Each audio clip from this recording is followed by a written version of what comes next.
guys, welcome to my channel. Thank you so much for stopping by. I really appreciate it.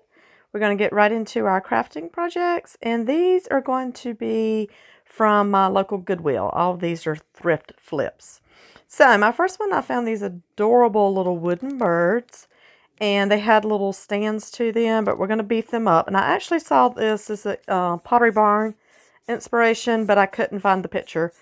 So I couldn't save it. It must be out of stock now. So, but anyhow, so I'm going to spray paint them with this gold color that I have. And I'm going to do 2 coats all the way around and even on their little stem. So I did cut their little stand off because we're going to make a beefier stand for them. And I found in my wood scrap pile in my garage, I always have scraps of something, a piece of a landscape timber. And then I didn't have another one that was a good size. And so I just found this, I think this is a 2x4. Anyhow, so I cut it down to make a smaller stand. So all I'm going to do after all of this dries good, after 2 coats on each piece, and the bottom, the stands, I am painting this metallic color. So after that, I'm going to take my drill, find a drill bit the size of the little stand, the little dowel in the bird. I'm showing you here. And it could be a little bit larger, but you don't want it too big because you want it to fit in those little holes firmly. So I'm going to eyeball where I want it at, and it's not exactly center, but I didn't really want it center. But I'm going to eyeball on each piece. And on the little 2x4, I had to just watch because I didn't want to go all the way through, obviously. So I just want to get it deep enough where I felt like where I was wiggling the bird in there, that with some wood glue, that would be a permanent hold. So I'm just going to, it takes me a couple times. I'm just going to keep drilling down till I find out where I'm comfortable with him.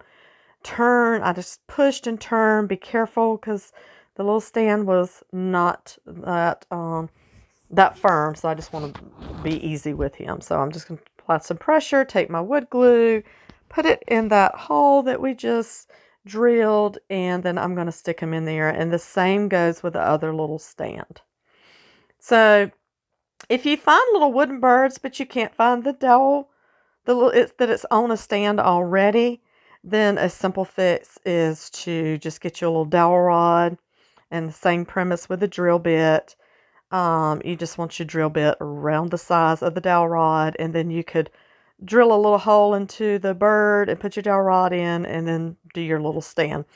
But these are adorable, and like I said, they were on Pottery Barn. I can't find them now. I've searched every which way I could figure out for birds, but maybe it was more of a seasonal fall winter item. I don't know, but I couldn't find them right now. But they are beautiful, I think, and make a nice piece of decor. This can be, you can consider this, I guess, boho.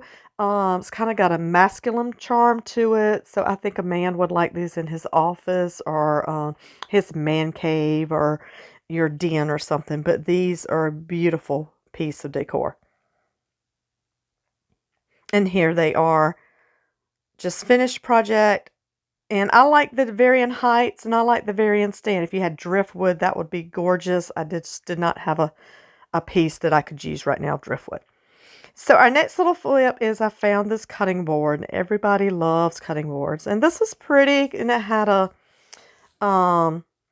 Thanksgiving on it. I think it's from Hobby Lobby.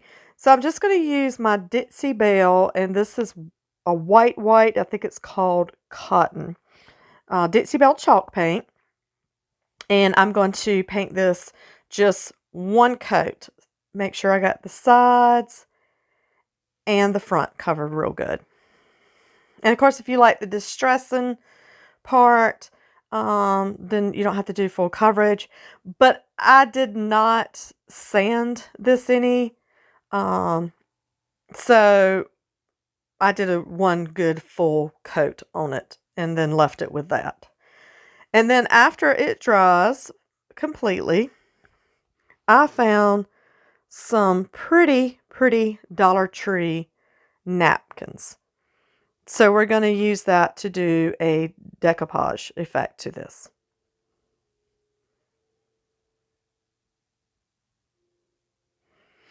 And here we are finishing up. Well, fast forward. Yay! We can, thank goodness we can do this speed on our editing here. I'm still learning all my editing tools, so you guys just please hang in with me. I'm fairly new at this. Just started in November, so I still have a lot to learn with all these editing tools. It really blows my mind. So here are the napkins. And these are beautiful. I really like these flowers. So I thought it was so heavy. I thought it had the backing, that it was that it had the little white liner, and then but y'all, this was just a thick, thick napkin. So what I'm going to do is I've got a little thin paintbrush. Here I am trying to separate it, and there's nothing to separate. A little thin paintbrush, and I've got a little cup of water. So I'm going to pick out what florals I want to use, and I just went with 3. I figured for design elements, for staging, your odd numbers are always best, 3, 5, 7, so I just went with 3. So I'm just going along the edge. Now just remember, if you're going to do this with a napkin, that the water will spread, so I would suggest doing it further out from the line of whatever you're outlining. So, and I'm not going to cut it just because I like the look of the tear better than a cut. A cut's real clean. The tear is not going to be so much, so it's going to look like something that has been on there and it's aged. So like I said, I'm just going around. I'm showing you how I'm just taking it, dip it into there, make it nice and wet, and then I'm just going to take and carefully tear around what is soaking wet. So then when I get my 3 pieces, then we're going to start decoupaging. So here you go. Just be real easy with your project. Pull very lightly. But these make beautiful crafts. And you can find, well, I was surprised with these from Dollar Tree. I've got another set too I'm going to use for a later project. It's like a green gingham pattern, but I'm going to use those for another project. But I was surprised that Dollar Tree had these. They're stepping up their game, but you can find beautiful napkins, antique napkins, anything and everything on a napkin, but these were pretty. So I'm just kind of figuring out where I want to lay them at, and I think it ended up changing from that. But so we're just going to decoupage our piece and then lay our napkin pieces down. And I just took my finger, because you just want to be real careful. This, even though this napkin's thick, it can still tear. So I just took my finger and evened it out as much as possible. Now, I did have some raised places in mine, some little bumps and lumps, but I'm not all that picky. I kind of like the imperfection of things, so just to your liking, if you want to sit there and smooth it out further, you certainly can do that. But I just used my finger, and you'll see me just working this down. Kind of start from the edges and go to the center and just work out from there. And then when you have your piece placed, just take another coat of your Mod Podge and go over the top of it. So I think I put all of mine down, we'll see here in a minute, before I did my final Mod Podge. But like I said, these are easy ways to redo a piece. I remember doing decoupage back in the, I guess it was the 90s. So see, designs come back around. So, and if you ever get tired of it, take your sander, sand the whole cutting board back down, and then there you go. Do not use this cutting board, of course, for any kind of food preparation, because at this point it is not food safe. So this is purely for decoration. So just look nice in your kitchen, leaning up against your backsplash, styled with some items, or just, you know, around in your living room or what have you. But this is not food safe. You can probably find some product to seal it and make it food safe, but do not use this for your food. This is just decoration only. So I probably did not need to tell you guys that. Y'all are brilliant enough. Y'all are watching my channel. Yay! Appreciate it. Thank you for watching again. And then our third piece. And look how pretty this is. So, we're not through. I finally got me some antique and wax. I know I'm behind the game. Everybody's using antique and wax. Lots of times I'll just use my black chalk paint and age it.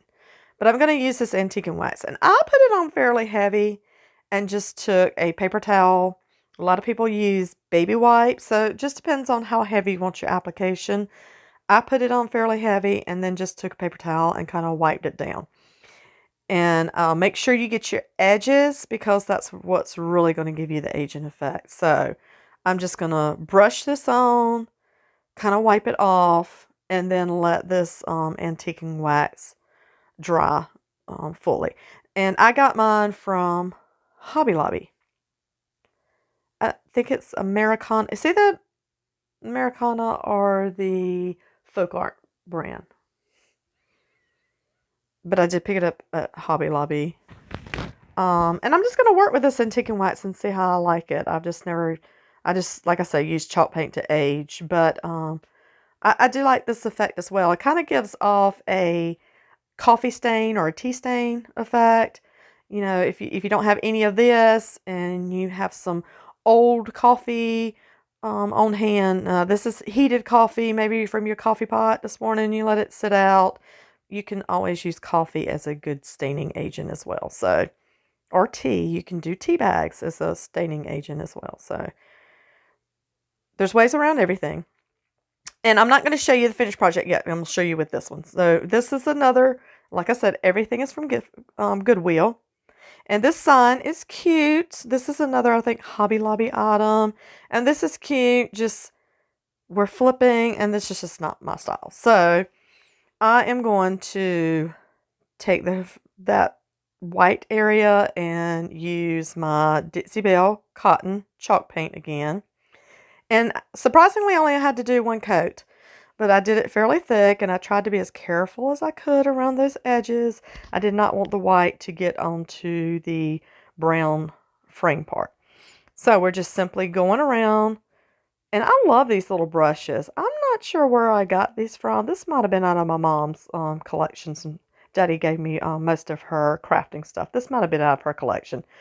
But these are fairly flat, so it really allows you to get around edges and all. But I found I gravitate towards these rather than lots of other of my old brushes that I have. But I do like these. I have a smaller one and a thicker one, and I wish I knew where they came from, but I don't. But they're nice flat, so they allow you to get close up against the edge or whatever with a steady hand. And if you don't feel you have a steady hand, of course you can always use masking tape.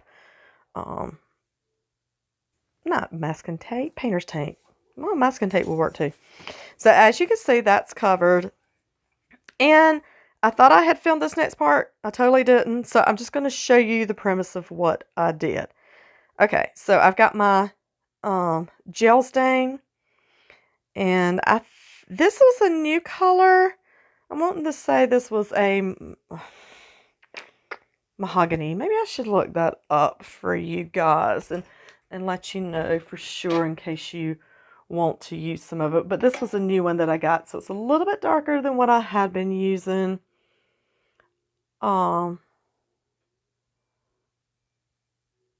Well, I don't even see oh, here we go. A maple. Maple. Okay. Anyhow, it is a darker color, but I did like it. It's very earthy. So what I did was just paint it on with my brush, and I didn't care if it got on the white. As you can see, I put it on the white intentionally, again, for aging effect. So I wasn't trying to be careful, but if you wanted a not an aged look to it, of course, just tape it off and then use your brush. But I used this big fluffy brush because I did not want to completely cover that frame. I wanted some of that goldish color to shine through. And then I'm just taking, actually, I'm using a Lysol wipe. I don't have any baby wipes in my craft room right now, but I have lots of Lysol wipes, and to me they work just as good. Oh, and they smell good too, So then when I got through, I'm going to use another one of my Temu stencils. So if you haven't seen my Temu haul, that's my first haul of Temu craft supplies. You need to tune into it and watch it, and you'll see where I picked up these stencils. This was the set that comes with, it's all dog related. So, and again, I don't measure a whole lot of stuff. I kind of eyeball. I like to eyeball a lot of stuff. So I just kind of eyeball it. Sometimes I take my Scotch tape and hold it down, but usually I just kind of take my hand. So whatever you're comfortable with, and certainly there's an adhesive you can spray too. So I'm just going to I found a brown acrylic, and Bolt is in here visiting. I don't know if you can see what kind of toy he has. I think it's his elephant. So you can see like a little elephant floating across the floor on my left side. Anyhow, he's in here visiting me. So I'm just going to stencil this real good. You guys know how to stencil. I don't need to show you all of this. So we're just going to fast forward through this, and we're going to do some quick stenciling. So the thing with stencil is my eyes don't see as well as they used to. Just make sure you stencil everything. Sometimes there's little flowers or what have you in between the letters. So just make sure you get everything. And there is a dog on this one, so I had to make sure, because it's such an open space, that I did get enough paint on there. And then here's our stencil, y'all. That is so pretty. But I kept looking at that and looking at that, and I decided I want a bow. We all like bows. I love bows. And I'm not the bow queen, but I'm getting better at them. So I picked 3 ribbons.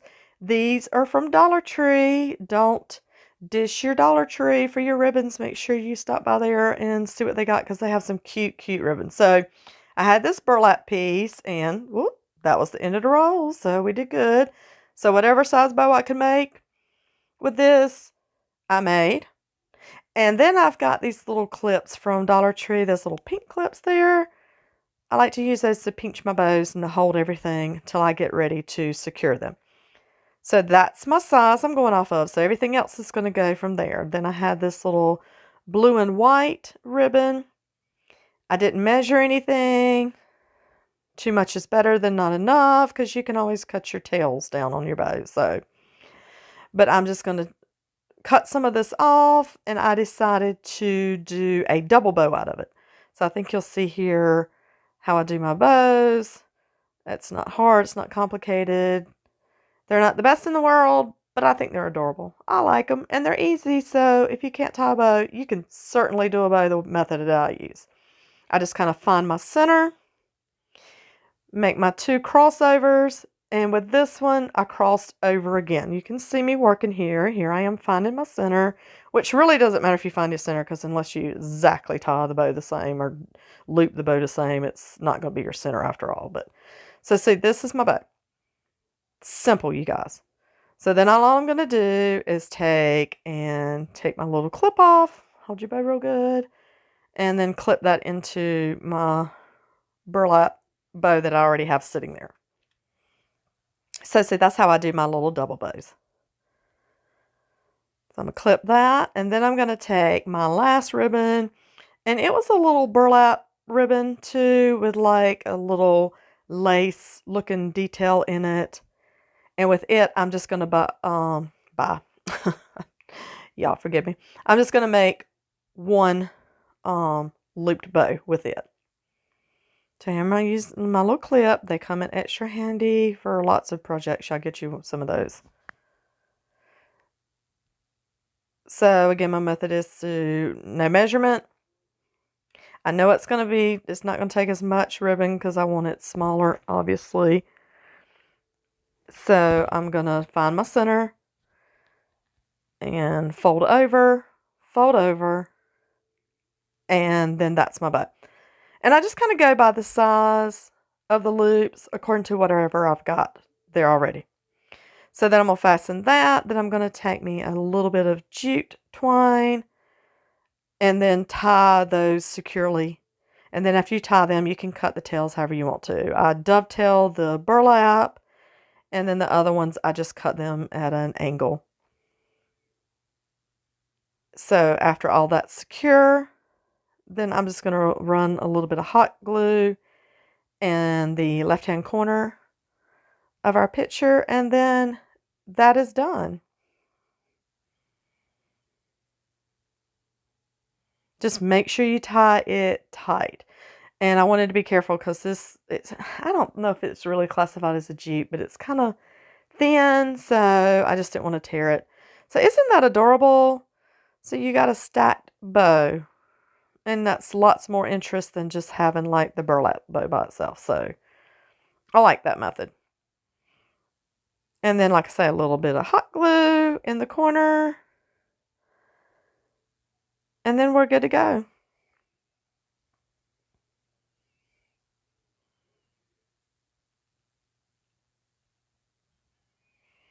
So you can, old signs that you have and you're not a big fan of them anymore, feel free to paint over them. Get you some good stencils, and that's an easy, easy project with a good stencil. And here is going to be the sign and the cutting board.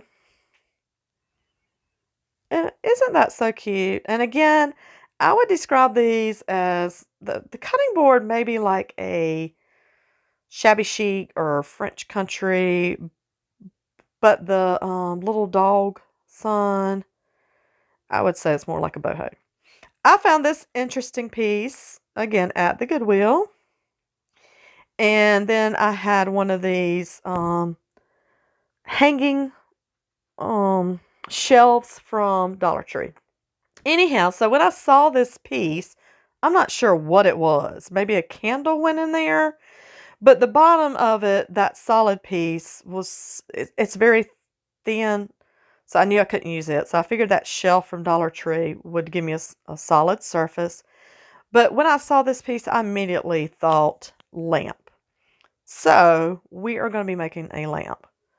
So I just took the hammer and pried all that top off. I did break 2 pieces, but that was okay because I just cut all those out and it's fine.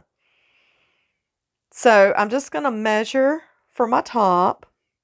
I don't want any overhang. I don't need any more than what's necessary. So I'm just simply, and one edge, it fit perfectly. So we did good picking this out. So I just took it to the miter saw and cut it. Then there was no need to show you that. So I'm just going to simply put my wood glue on here. And then I do have my battery brad nailer. So for a secure hold right now, I am going to use the brad nailer as well. And I love my brad nailer. I got it from Lowe's. It's not too heavy. It's battery, so I can take it anywhere, and it's easy to work. So all my ladies out there who are crafters, don't be afraid of this power tools. You'll love them. So here I am, just running around the edge. Be careful. I have put the nail not through the wood before. So just be careful.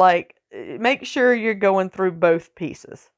So after that's secure, I found it's that same metallic I used on the bird stands. So I'm just using that metallic again. That's a pretty color. I'm not sure. Kind of reminds me of, I think, what they call a gunmetal gray or something other. It's kind of what it reminds me of. So it's got like a metallic hint to it, but really when you spray it on the wood, it's not all that shiny. So it looks kind of shiny here, but once you spray it on the wood and it dries good, then it's not that. So I'm just going to do 2 coats. It's kind of tricky getting the paint all in there because it's a very intricate design. But I did do 2 coats, so you had to do inside, outside. I had to twist it all kind of ways. But we made it. Let that dry completely. And I found this little light kit that's and you can find there's lamp kits at Home Depot, Lowe's, what have you. I think IKEA even has some. But it was a little socket. It had a little cord to it. I've never seen anything like that before. Had a little cord to it, and then it's just got your cord. So it is corded. So I couldn't hang this. Well, you could hang it high, but you just have to hide the cord, I guess. But anyhow, I knew the perfect place I'm going to put it, I think, and I'm going to tell you guys in a minute. But so I didn't have a whole saw cutter blade that was small enough that I could find in my garage. So I'm just taking a large drill bit, and I just started out with my hole and then just worked it around, turned it sideways and all, till I got that hole big enough that I could go up. You see, this happens to me all the time. I don't tighten my drill bits down enough. I had to go up through the open bottom and push that little cork up in there. So I had to get that hole big enough and so that that would fit in there. And I didn't glue it or anything. It's just simply hanging in there, and it's not going to come out. So, but the light sockets you get from like Home Depot or Lowe's probably going to be a lot easier and probably would stay a lot better. I actually had to run my cord like through the top hole because, well, it didn't go through the cork thing. But anyhow, you see here what I'm talking about. So here's the cork, and you'll see the little cord to it. So I've got these eyelet hooks that I'm going to just put diagonally. I'm only using 2, so diagonal from each other. And then I got one of those chain holders from Dollar Tree, and I'm only going to use 2 because when you put them diagonally, it's going to hang straight. So I'm just using my hand to put the little eyelet hooks in. And here I was trying to figure out how to do it, and I figured, that works best. And the tip to that is if you in wood that it's hard to turn, get you a little screwdriver and insert that in the hole, and then that'll help you turn it. But it was fine doing it with my hand, but I have had to use the leverage of a screwdriver before. So that's a tip if you're doing eyelet hooks. So I just took off the 1, and I'm using 2 for my hanger.